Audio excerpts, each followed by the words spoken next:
You know what's crazy? Netflix charges us monthly to binge-watch shows about fictional people making terrible life decisions. But our brains provide this service for free, 24/7, starring ourselves. It's like having a premium subscription to anxiety. The never-ending series, except we can't cancel it. There's no customer service, and the reviews are terrible. 1 star. Would not recommend to anyone who enjoys sleep or peace of mind. But seriously, overthinking has become the side hustle nobody asked for. While everyone else is out here with their TikTok shops and crypto investments, I'm running a full-time mental torture chamber that operates around the clock with zero profit margins. It's like being the CEO of a company that only produces regret and what-if scenarios. The business model is completely unsustainable. Yet here we are, working overtime without benefits. Let me tell you something. Our brains have turned into that coworker who never stops talking. You know the one. They follow you to the bathroom. They corner you by the coffee machine. They somehow make a 5-minute conversation about the weather last 47 minutes. Except this coworker lives in your head and never goes home for the weekend. Here's the crazy part. We're the generation that invented mindfulness apps to stop our minds from being full. Think about that for a second. We literally created technology to fix the problem that technology helped create. It's like inventing a diet pill made of cake. We're paying $9.99 a month for an app to tell us to breathe, while our brains are running unauthorized background applications faster than Windows Vista trying to load Internet Explorer. I downloaded Headspace last month, to find some inner peace. The app asked me, "What's bothering you?" I started typing, and 3 hours later, I'd written what could basically be a Netflix limited series. The app crashed. Even artificial intelligence looked at my problems and said, "Nah, I'm out. This is above my pay grade. Have you considered therapy? Or maybe exorcism?" But wait. It gets better. Our ancestors had real problems. They worried about things like, will this winter kill us?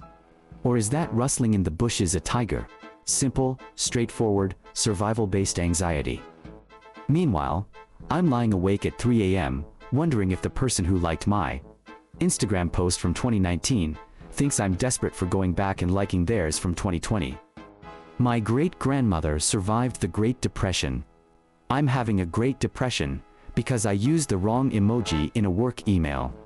The modern brain is basically a browser with 47 tabs open, 23 of them are frozen. You can't find the one that's playing music, and somehow one of them is asking if you want to update Adobe Flash Player. Remember when our biggest decision was which channel to watch because we only had 4 options? Now we spend 30 minutes scrolling through Netflix, Amazon Prime, Hulu, Disney+, HBO Max, and 17 other platforms, only to end up watching The Office for the 47th time, because decision paralysis is real, people. And don't even get me started on the group chat overthinking. You send a message, someone reads it but doesn't respond immediately, and suddenly you're conducting a full forensic analysis. They read it at 2:47 p.m., but didn't reply until 6:23 p.m. That's 3 hours and 36 minutes. What were they doing? Did I say something wrong? Should I double text? Is double texting desperate? What if they're just busy? But what if they hate me? Meanwhile, that person was probably just living their life. Revolutionary concept, I know. Here's what I love about overthinking. It's the ultimate multitasking failure. We convince ourselves we're being productive by thinking about 17 different scenarios, but we're actually accomplishing nothing while feeling exhausted. It's like running a marathon in your mind while sitting on your couch eating cereal for dinner.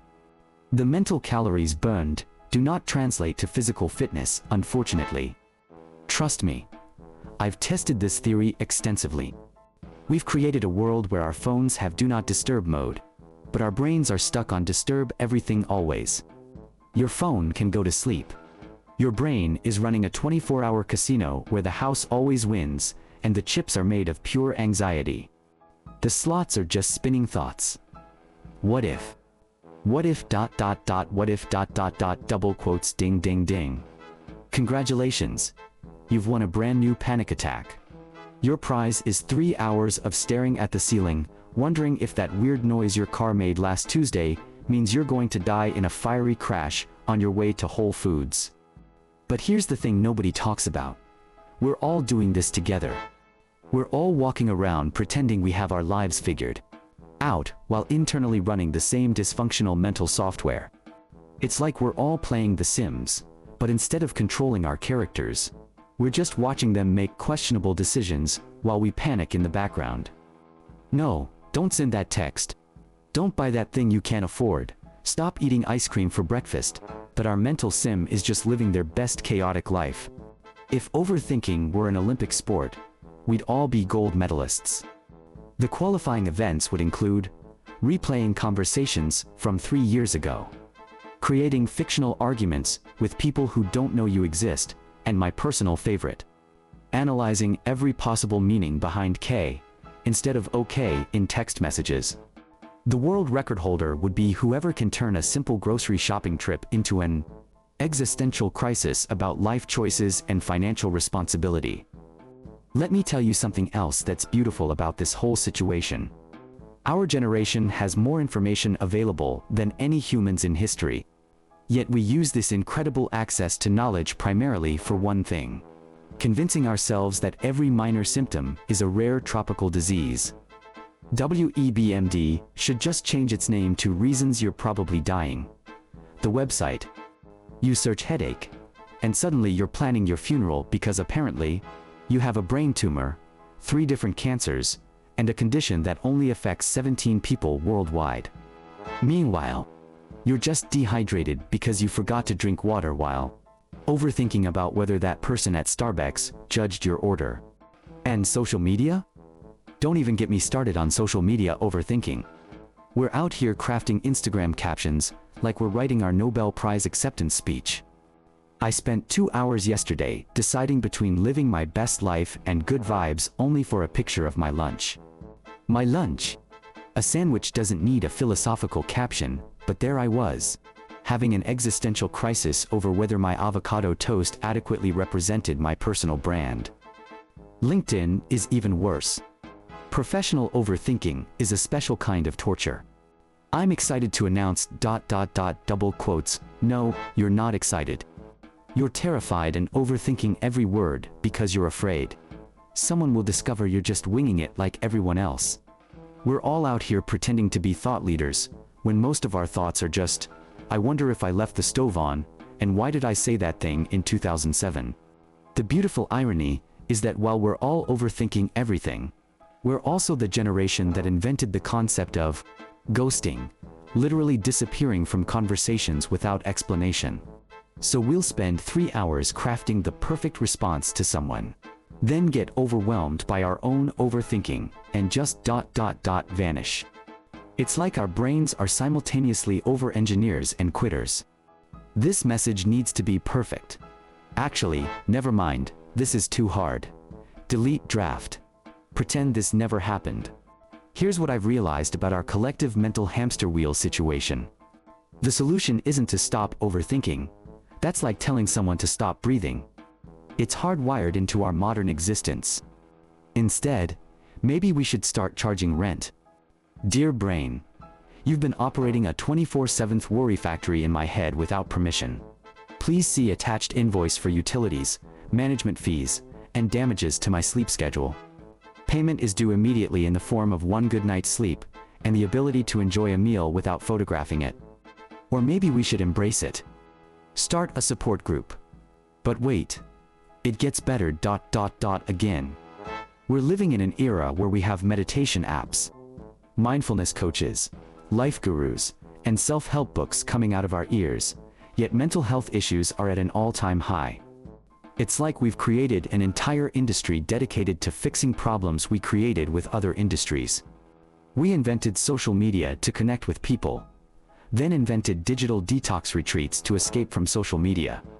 We created dating apps to make meeting people easier, then invented therapy to deal with dating app trauma. We made everything more convenient, then hired life coaches to help us deal with the anxiety of having too many convenient options. The modern paradox is real, folks. We have more ways to communicate than ever before, yet we're all walking around feeling misunderstood. We have access to more entertainment than previous generations could even imagine, yet we're bored. We can order anything we want to our doorstep within hours, yet we're unsatisfied. It's like we won the convenience lottery and then immediately started complaining about the prize. And through all of this, our brains just keep spinning those hamster wheels, trying to solve problems that don't have solutions, preparing for scenarios that will never happen, and replaying conversations from middle school like they're going to be on the final exam of life. So next time you catch yourself lying awake at 3 a.m. wondering if that coworker sounds good, email was passive-aggressive or just efficient, remember that somewhere out there, millions of other people are doing the exact same thing. We're all running unauthorized mental businesses with no profit margins, terrible working conditions, and management that never sleeps. In conclusion, while we're all out here running these dysfunctional mental enterprises, at least we're consistent. We've turned overthinking into an art form, worry into a lifestyle brand, and anxiety into a shared cultural experience. Our brains might be working overtime without compensation, but hey, at least we're all in this beautifully chaotic mess together, overthinking our way through life one unnecessary internal monologue at a time. Quick disclaimer: I have a degree in making people laugh, not in fixing anyone's problems. If you're taking serious life advice from someone whose biggest achievement today was remembering to wear matching socks, please reconsider your life choices. Or at least invite me to your next bad decision. I need material. Thank you for coming to my TED Talk. Actually, TED rejected me, so this is more like a TODD talk, thoughts on dramatically dumb stuff we all do.